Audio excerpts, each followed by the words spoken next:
Welcome to the Crumb Cake Kitchen. Today we'll be making an Olympic-inspired theme cake, and I'm so excited to make this cake because it's for a local athlete that will be representing Canada in swimming. I've designed this cake to look like a concrete pillar with an Olympic torch burning on the top, something you might find around the Olympic pool. I've added the Olympic rings and carved water ripples into the front to represent Olympic swimming. I'll be cutting the Olympic rings out with round cookie cutters in 2 sizes. I'm using Americolor gel color to color the fondant rings and achieve the concrete effect on the buttercream. My colors are black, red, green, yellow, and blue. I'll also make this small maple leaf template to add a little Canadian detail to our cake. You can change this up for whatever country you're representing.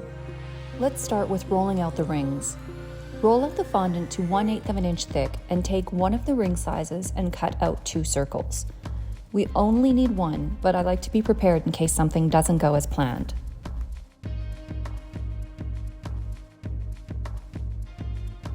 Cover the rings with plastic wrap as soon as they're cut so they don't dry out. Continue to cut the remaining colors of blue, red, yellow, and green. Once all of the rings are cut, I put them covered in the fridge so they're a little firm when I go to work with them. This helps them keep their shape. I've cut the maple leaf out of cardstock. Place it on your rolled out red fondant and using a very sharp knife, cut it out. When you're done, set it aside until later. Now let's make the fire sail for the top of the cake. For this sail, I'm using clear Isomalt from Flour Confections. I'll place the link in the comments below. I typically make 2 sails per cake in case one breaks, and I'll make the other one with white Isomalt because I really want to see what it looks like, and I'll decide which one I like later. Pour about 1.5 cups of Isomalt into a small pot. Heat the Isomalt on low to medium heat until it is completely dissolved. Stir it often but gently so you don't create any unnecessary bubbles. Once the Isomalt is melted, remove it from the heat and let the bubbles begin to settle a little before you pour them. Pour into the center of the parchment paper and be prepared to work quickly. The colder your room, the faster your Isomalt will set. I'm using Americolor red, orange, and yellow to make the sails resemble a flame. Using a toothpick, add a little of each color throughout the Isomalt very quickly. It's a good idea to wear gloves when working with Isomalt, so if you do get some on your hands, you can tear them off quickly. Now begin to move the paper and let the Isomalt flow in different directions. When you're trying to make a sail that looks like fire, the more jagged the edges, the better. Once it's beginning to firm up, you'll need to pick up the parchment paper and shake it a little to keep the Isomalt moving.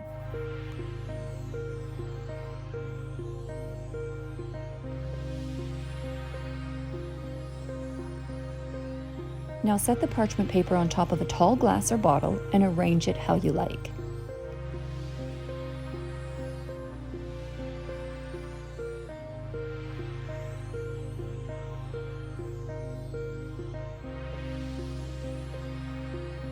Set it aside for at least 20 minutes to cool. Spray a metal cookie cutter with cooking spray and wrap the inside with parchment paper to ensure your Isomalt comes out easily. Now that the sail has cooled, it's time to remove the parchment. It comes off fairly easily, but you need to be very careful because the sail is fragile.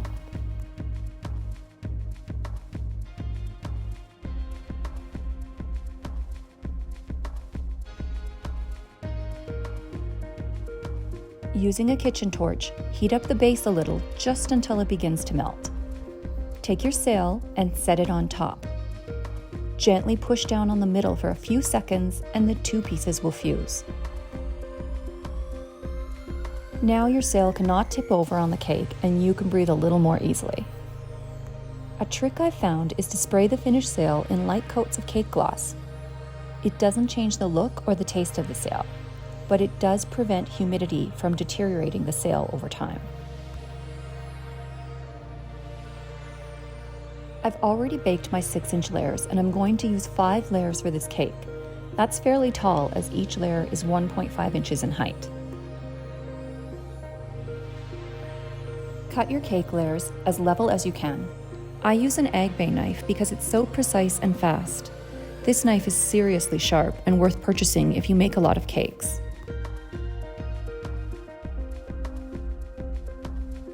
Place your bottom acrylic disc down, add a little icing, and put a 6-inch cake board on top. Now begin adding your layers.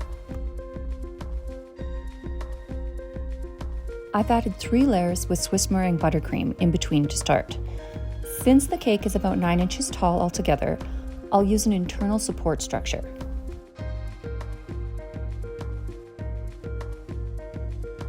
Take 3 bubble tea straws or wooden dowels and push them all the way to the base of the cake.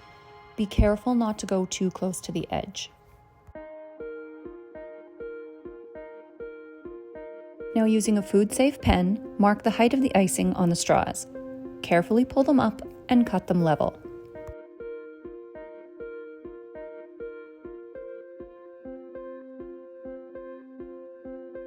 Push the straws back down into the cake and place another 6-inch board on top. Continue adding your layers.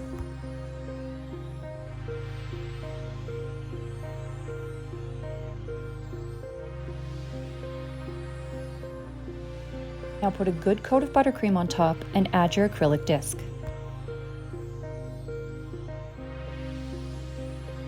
Using a small level I keep in my kitchen, I check the top of the cake and adjust where necessary. Now you need to check that the bottom and the top disc are in line with each other. I do this with 2 tall cake smoothers, pushing them against each other until they touch evenly all the way around.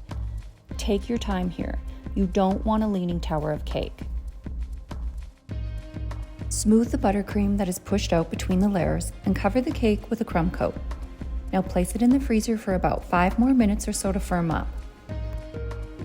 I'm trying something new today and carving some waves into this cake.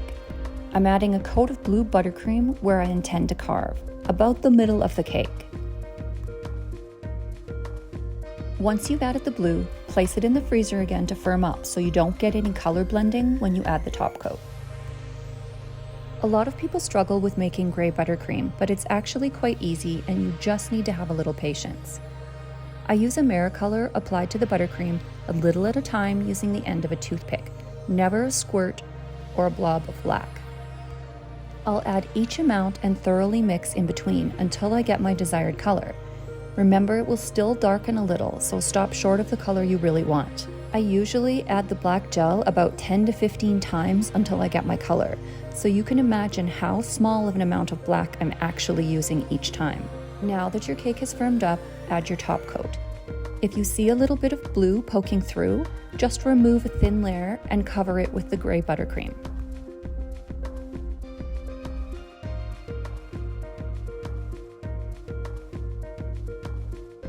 As the cake begins to warm up, I place it back in the freezer for a few minutes.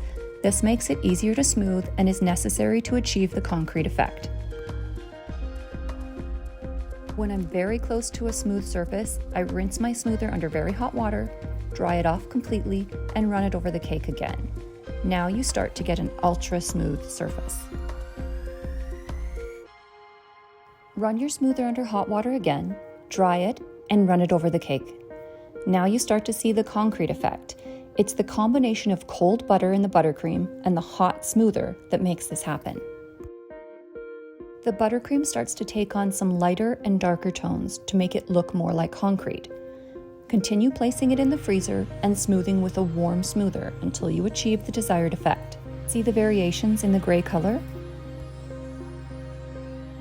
Now it's time to remove the discs. It's a little scary for me too. For this, you'll need a nice cold cake, and a few more minutes in the fridge or freezer will help. Place a cake board on top of the cake and carefully and quickly flip the cake over.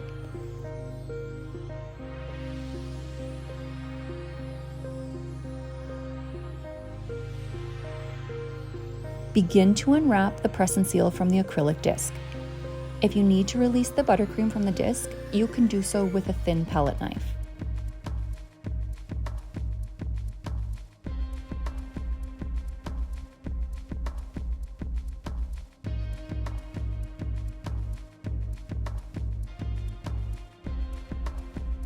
Now lift the disc off and place the display board you'll use for the cake on top. Be sure your cake is centered. Let's flip the cake right side up and cool it for a few more minutes before removing the top disc.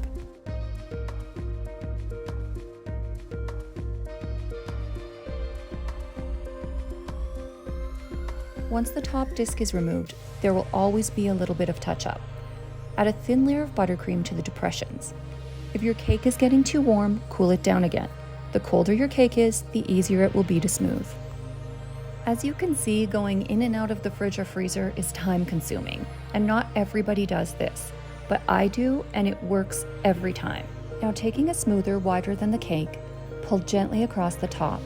Begin just inside the outer edge and lift before you get to the other side. This way you won't compromise those sharp edges you already made with the discs. Turn the cake a little at a time and continue all the way around until your top is nice and smooth. I like to take one more swipe around the sides of my cake with my tall smoother, and then I use a palette knife to pull the top edges in toward the middle and create a super smooth and sharp edge.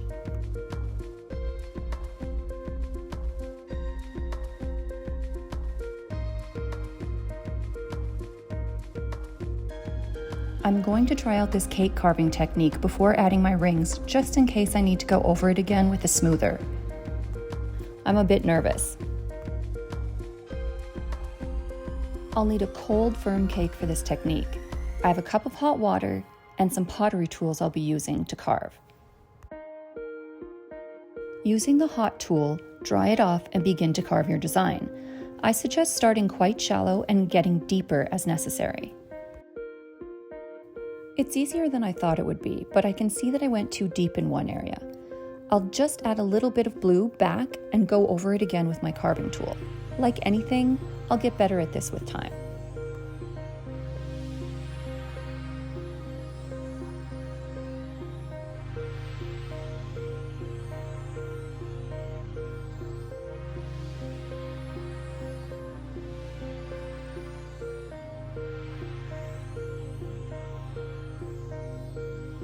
Now let's add the rings. The Olympic rings are actually linked, and after careful consideration, I've decided not to link them, as the fondant can distort while using it. I tried linking them earlier, and I found the only way I could do it was by placing them on a white fondant background and then applying that background to the cake. I didn't want the white background, so it's easier not to link them, and I don't think there's a negative effect. Take your fondant rings out of the fridge and put a little piping gel on the back of each one as you add it to the cake. You can use water instead of piping gel, but I prefer the gel and the security it gives me. Add the top 3 rings starting with the middle, and then add the bottom yellow and green rings overlapping just a little.